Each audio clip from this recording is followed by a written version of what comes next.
Снимаем первым делом стрелки.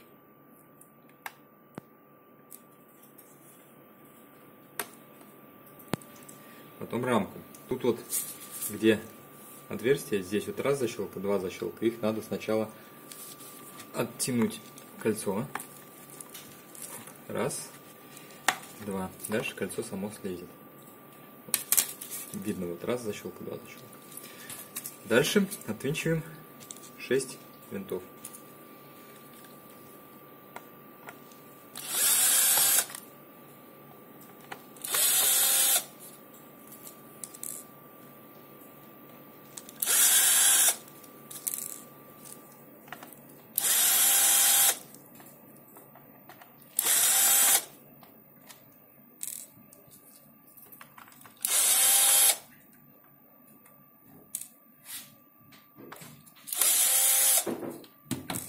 Снимаем рамку. Ой, снимаем матрицу.